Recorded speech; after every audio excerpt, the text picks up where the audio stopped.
Hi, Misha here, and it's been a little bit since I've done kind of a Mishaco Channel preview on this personal channel, Misha here. So I thought let's do it on this. In the past, we've looked at a number of the Swiss-made, first SiG, then SAN, now SiG again, SG-553s, both the LB and the short barrel, the SB variants. We've even looked at the other calibers. And soon we'll do a full video on this, the recently imported after a long wait, the Swiss-made SiG SG-552. And these appear to be 552-2s, meaning they'll have a 1 in 7 twist rate. This one up here, for what it's worth, is a 553-1, meaning it has the Swiss 1 in 10 twist rate. But SiG, SAN, SiG did a lot of 2-2s because this was a very popular export for them. And this one is the LB. In the main channel video, we will feature the SB. I just had this one out. And it does have the Picatinny rail. I think a lot of us would have hoped for the diopters. However, if you look at later production SG-552s, some of them do have the integrated welded top rail, so it's not incorrect. Same thing goes with the LB. There were plenty of SG-552 short barrels, but they were made in LB variants as well. And the difference, LB has about a 13.6 to 13.7 inch barrel, including flash hider, and the SB has an 8.9 inch, not including flash hider. And this one appears, the new import, to have a 2-piece barrel. So the barrel is actually 11.9 inches with removable flash hider. This is a new style that I haven't come across before. And I'm not sure what it was threaded.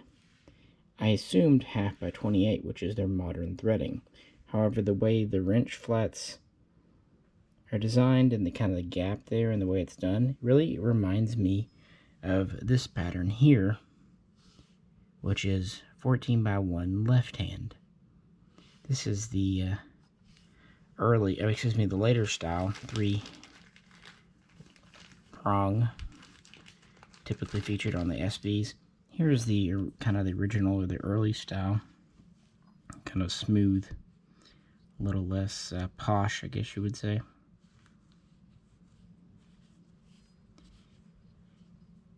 And these are both suppressor compatible. This one does have the 4-way gas valve here. This one being an LB, this has the 2-way.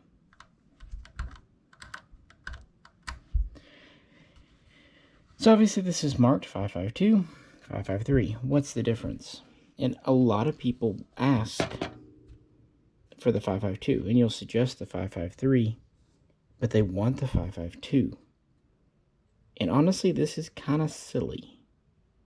And I'll explain why, show the differences. I'm sure most of you know, but hey, we're just hanging out talking about guns, right? So, why not? But I think the reason people request the 552, they know the name SG-552, or it's often called a SiG 552 Commando, is because probably the largest page on this gun online is its IMDb page. This has been in so many films, TV shows, and especially video games. The 553, not so much. So it fires 5.56 NATO or 5.6 GP90. Feeds from 20 or 30 round rock and lock mags here. Swiss style. Although a NATO compatible, I'll just do it later. Lower will fit. This one has the steel lower. They also have an alloy. And you can get this in all black. And it does have flip-up iron sights, so you're not without sights. And believe it or not, these sights are actually quite usable. So what are the differences? Well, it's the internals.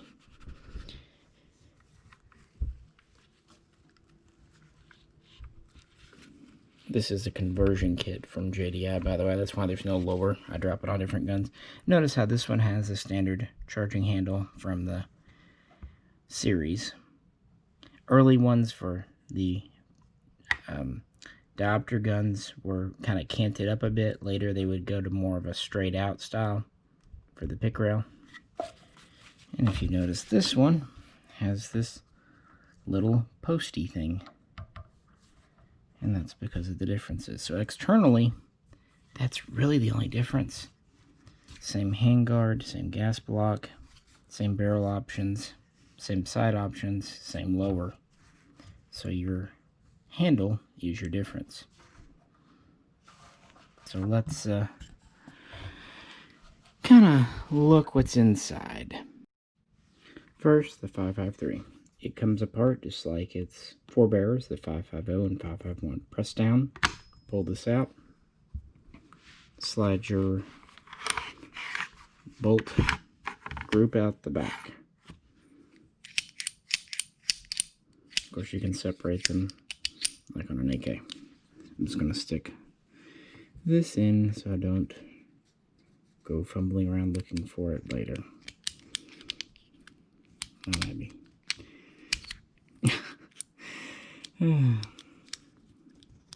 See, on the personal channel, you get all the raw footage.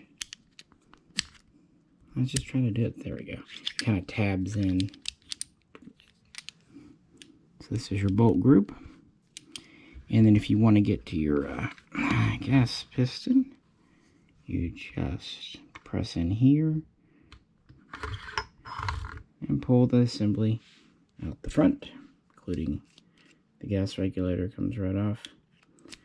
And if you can notice, this is a fluted gas piston.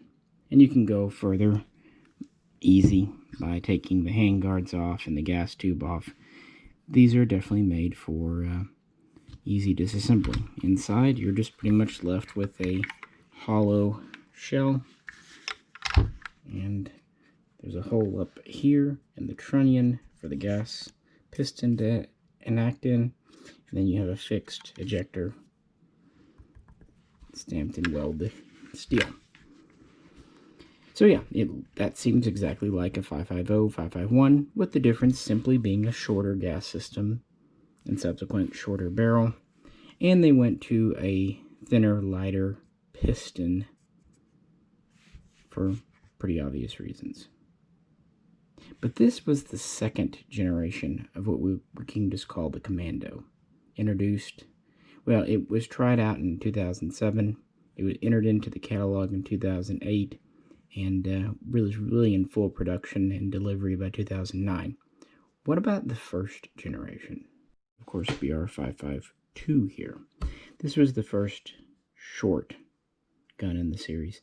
The 550 had a 21-inch barrel as a rifle. The 551 originally had a 14.3-inch barrel, and then they would later make a long barrel variant that had a 17.8. So it was short, but it had a longer gas system, and it was kind of heavy. So they decided, with the changing trend post-Cold War, and to develop something for CQB, police, and special forces, to go to about a 9-inch barrel gun. They worked on this in the mid to late 90s and introduced it in the summer of 1998. But internally, it's pretty different. We take our handle out, and if it seemed like that came out easily, it's because it's not linking anything together like it does on the standard gun. And you start to take these apart the same by pulling out your rear pin. But then here's where it gets a little different. I'm going to flip this around so I can use my hand better.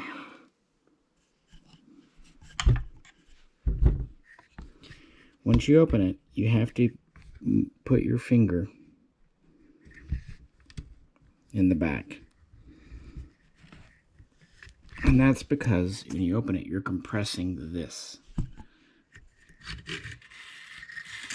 See, by its nature, it wants to stick out that far. This is our 552 recoil system. A rather long spring. And actually, this has the improved polymer guide rod. Originally, they were metal. So once that's done, we can move our bolt group out.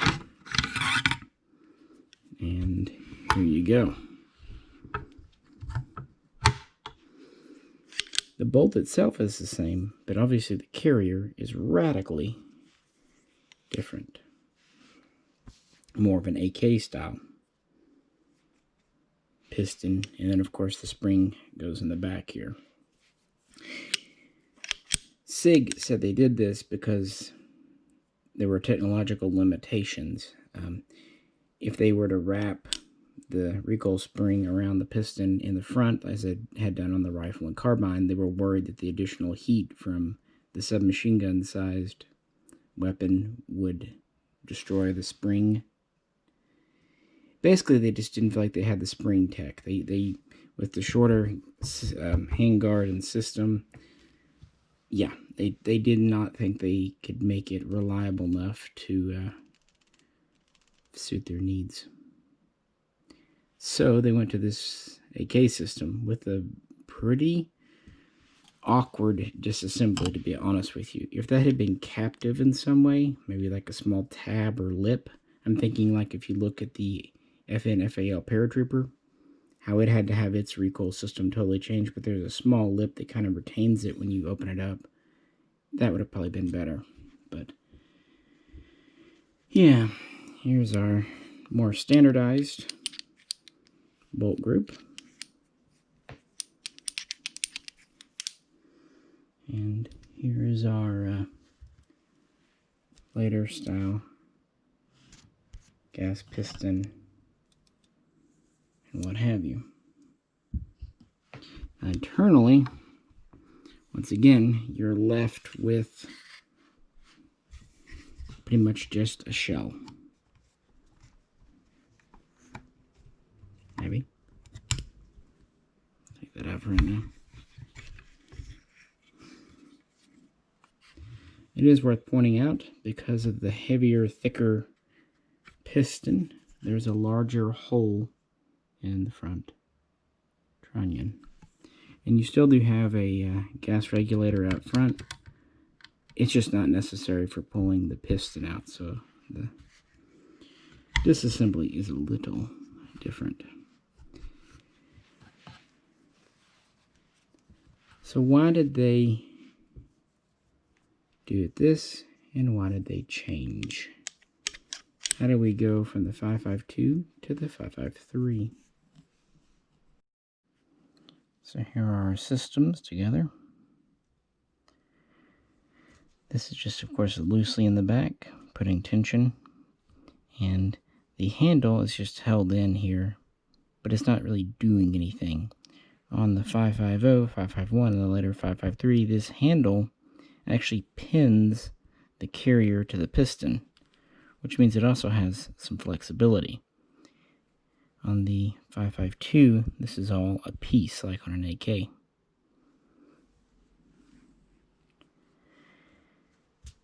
So the 552 was successful.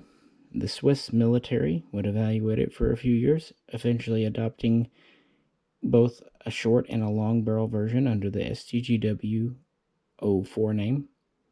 Many other special forces around the world would adopt it, and many police departments, including some here in the USA. That's actually how we have some semi-auto SG-552-2 SBs here.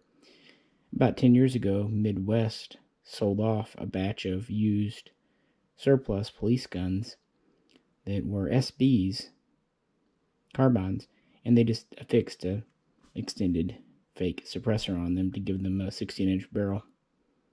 So there was a semi-automatic version marketed for for a good bit of time in Switzerland and sold in Canada and other places.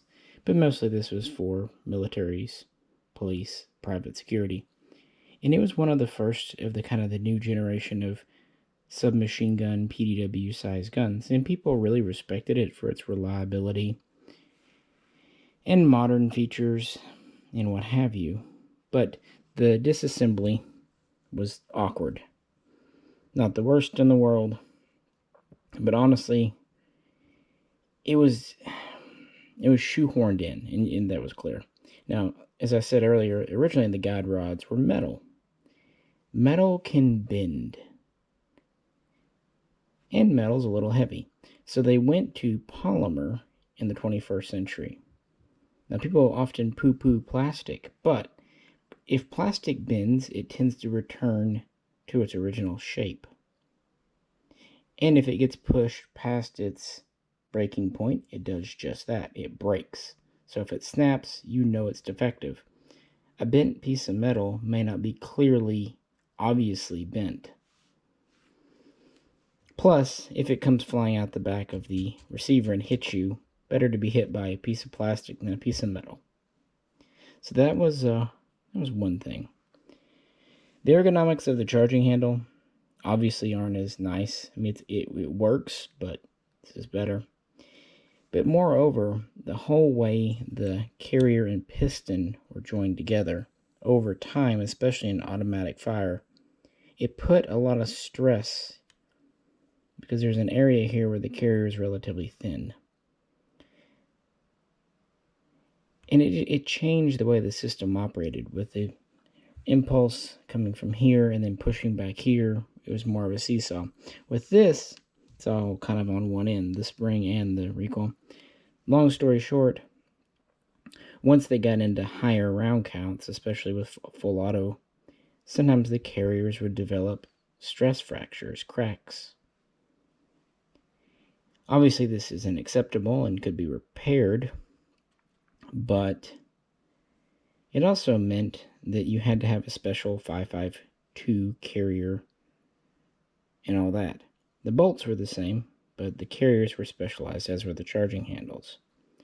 So wouldn't it be nicer if we could use the same bolt, the same carrier, the same charging handle for all of the guns, 550, 551, 552? All we'd need would be a shorter gas piston and a new recoil spring. It would take a little time because the overall parent SiG company would sell off its firearms division in Neuhausen. It would have a virtual move, not a real one, keeping the same buildings and everything, and would be restructured independently under Swiss Arms Neuhausen SAN. Now, this would fall under the Luke and Ortmauer group eventually, but they had to get their own house in order, literally. But after they did, the 552 was a bit of a blight on their reputation. It kind of offended their sensibilities. They continued to make them and refurbish them, but they started looking at newer metallurgy, newer spring technologies, and that's where we get the 553. At this point, they feel like they can go to the spring over the barrel and make it in such a way that it'll be reliable and durable. On top of that, they can use the same bolt group. And it eliminates the problem of this coming out and hitting you, or of this guide rod getting bent. And it also kind of eliminated the stress fracture issue. So several problems are solved by simply going back to the classic bolt group system, which makes total sense. This was the system originally envisioned for the SGGW 90 series. This was very much an ad hoc system.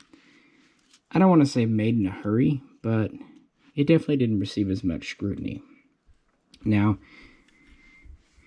SAN would offer an upgrade kit from 552 to 553, obviously with just a new internal setup. So the only real difference was you have this larger hole here in your trunnion,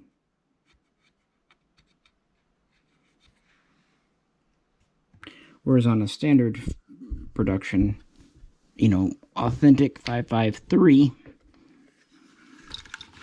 you have a smaller hole, quite a bit smaller. Obviously, having more meat in your trunnion is good. Less likely of fracturing over time. But yeah, they offered upgrade kits, sometimes referred to as the 552A1, or just 552/553. And the Swiss military was very much interested. They would adopt the new 553 pattern as the SGGW-07, again in long and short barrel, and they would purchase upgrade kits from SAN, as designating these as the SGGW-04/07. And it would actually take them a long time to do it, to upgrade all of them. It wasn't a huge priority, but they weren't about to throw away all their 552s. Understand that. Just because there were a couple of flaws in the 552, they weren't fatal. They did not make this system worthless. It was still a good gun for the late 90s. It's just by the 21st century, they could and did do better. So they pulled the 552 out of their catalog and replaced it with the 553. So I think now you see why I think it's a bit silly when people don't want a 553, they want a 552. I agree, these are cool, and I'm very happy JDI did them. But this is an inferior version. For collecting, sure. But for actual use, the 553 is better in every way. For what it's worth, here they are with the handguards taken off. Barrels seem identical. The 552LB, the gas regulator, is 1.1 and 1.2. When I can ask someone, I'll check the SB for the other video. So yeah, very, very similar, with the only real difference in the shell itself being the larger hole for that. Meaning that you can't take the 552 guts and put them in the 553. The hole's not big enough. Well, let's get these back together and have some final thoughts. Both, of course, go back together very smoothly, very easily. Really, the 552 isn't too complicated. You just have to compress that a bit and hold it, so it's definitely a two-handed affair. One thing I've also noticed, because of the long bolt group, I have better luck getting it all lined up with the ejector and stuff if I lay it on this side. If I do it like this and slide it in, it, for me, goes straight in. But if I try to do it standing up or on the other side, it tends to hang up on something. It's not a fault of the gun, it's just, lining things up. I don't really have that problem with any of the 550, 553 types. And of course, all your handle does is keep your bolt group in. It comes out the same way. As far as their actions, they're very similar, which is a little surprising. You would expect them to be maybe a little different, but it's very smooth.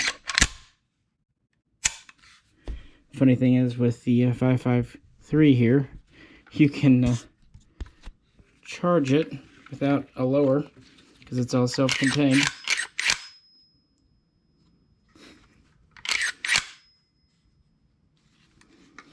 So you would think with such different systems they would, I don't know, feel different, but they really don't.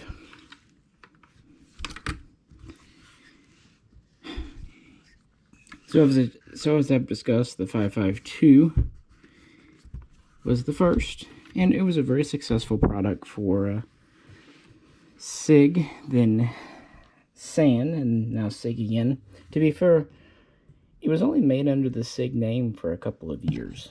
The majority of the 552s actually were SAN products. Although, with these steel lowers, they always kept a little SiG roundel there. And over the years, many have been updated to 5.53 spec. But there are still some 5.52s serving, so don't think just because it's a 5.52, it's a ticking time bomb. And they were never unsafe to shoot, nothing like that. Maybe unsafe to disassemble.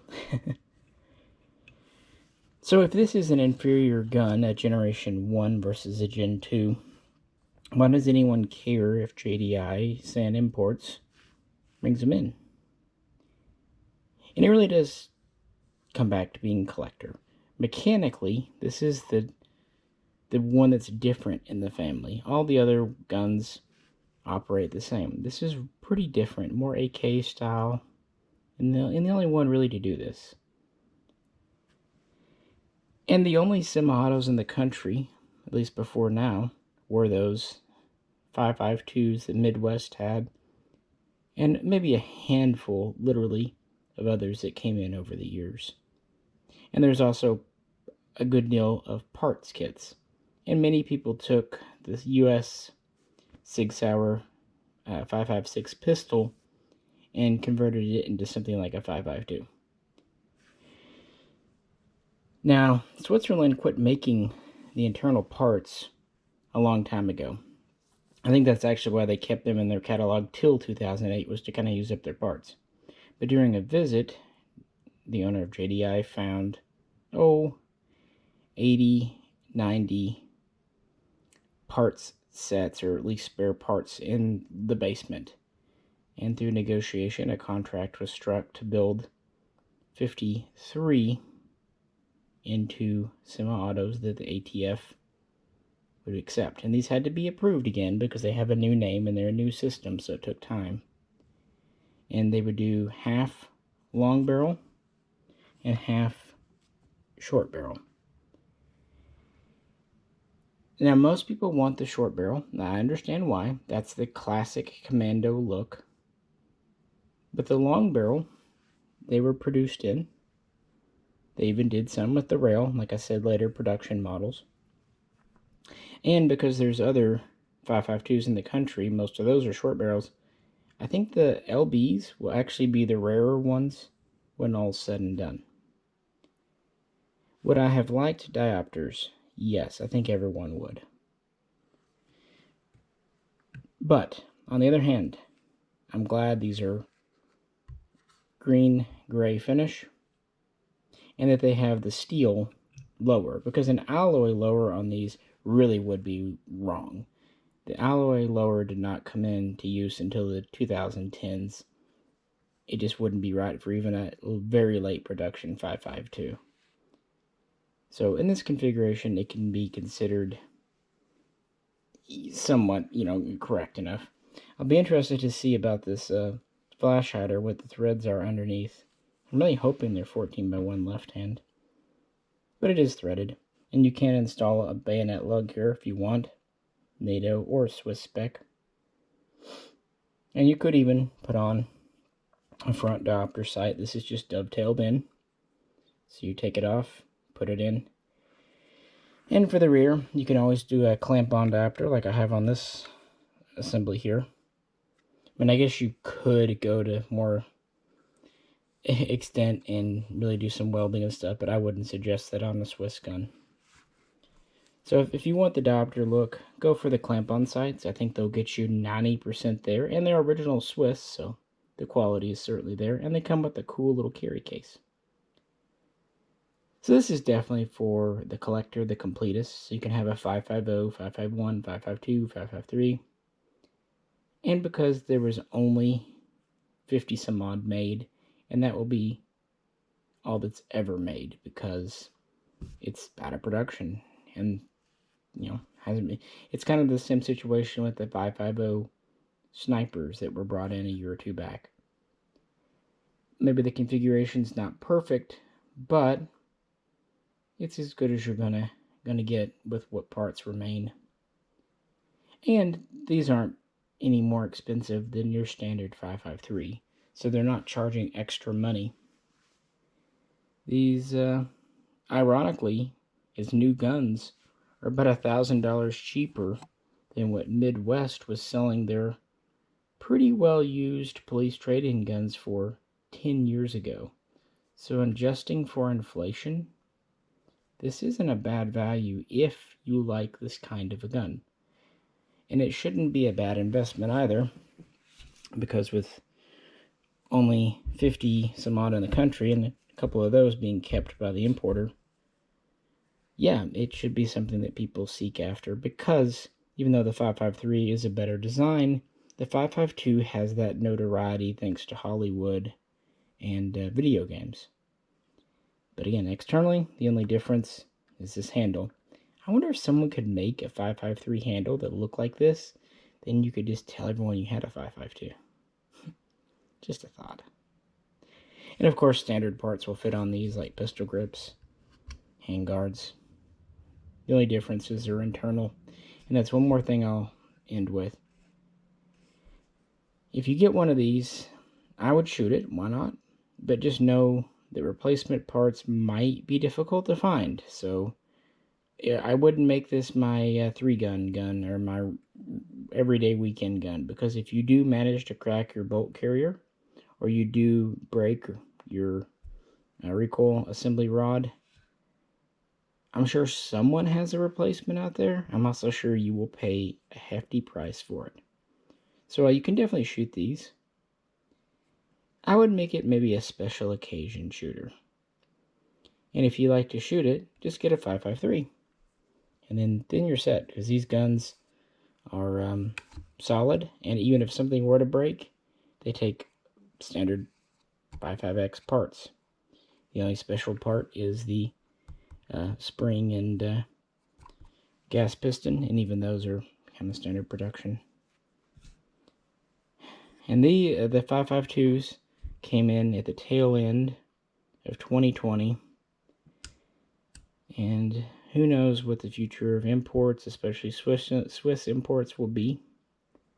So we might look back on this as one of the last of a dying breed, or maybe not. Maybe cool things will happen.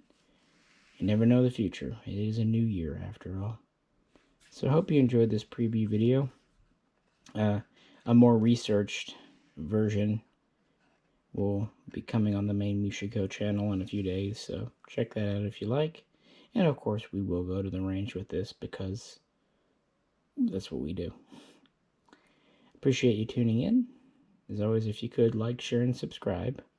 And please check out some of my many other Swiss firearms videos, both on this channel and the main one. This is Misha, and I'll catch you very soon, probably with a model of something next time.